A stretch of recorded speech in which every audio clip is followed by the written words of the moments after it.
Upleta civil hospital ખાતે આવનારી 20 તારીખના રાજ્ય સરકાર દ્વારા વિકલાંગ સર્ટિફિકેટ વિતરણ કેમ્પ યોજાશે। ગુજરાત સરકાર દ્વારા વિકલાંગો માટે અનેક સેવાકીય કાર્યક્રમ યોજવામાં આવે છે, તેમજ દરેક વિકલાંગ વ્યક્તિ કે જેને હાથ પણ અથવા કોઈ શારીરિક ખામી જણાય તેને સહાય રૂપે અનેક યોજનાઓ કરાતા હોય છે।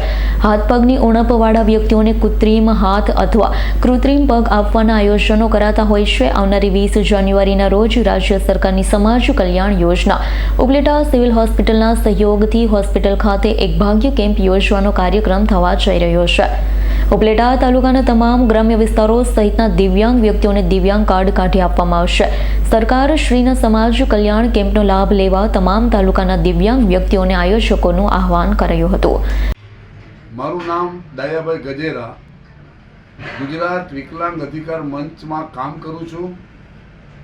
સરકારશ્રી તરફથી સમાજ કલ્યાણ અને સરકારી દવાખાના તરફથી તારીખ 20ના રોજ ઉપલેટામાં દિવ્યાંગજનો જેઓ અસ્થિ વિષયક, અંધત્વ, કાનમાં સંભળાતું ન હોય કે જે અમુક પ્રકારના જે રોગો, જે સ્નાયુના રોગો ધરાવતા હોય તેવા દિવ્યાંગજનોને મેડિકલ સર્ટિફિકેટ કાઢી આપવામાં આવશે।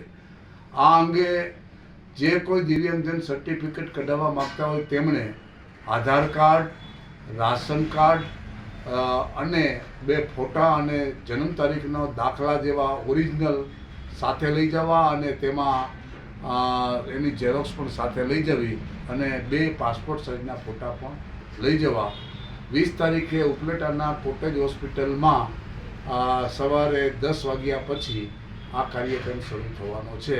માટે દરેકને ઉપલેટા તાલુકા પૂરતો જ હોય, ઉપલેટા તાલુકાના દરેક દિવ્યાંગજનોને આનો લાભ લેવા વિનંતી। વિપુલ ધમેચાનો રિપોર્ટ, S9 ન્યૂઝ, ઉપલેટા। અમારી તમામ માહિતીથી અપડેટ રહેવા માટે જોડાયેલા રહો S9 ન્યૂઝ સાથે।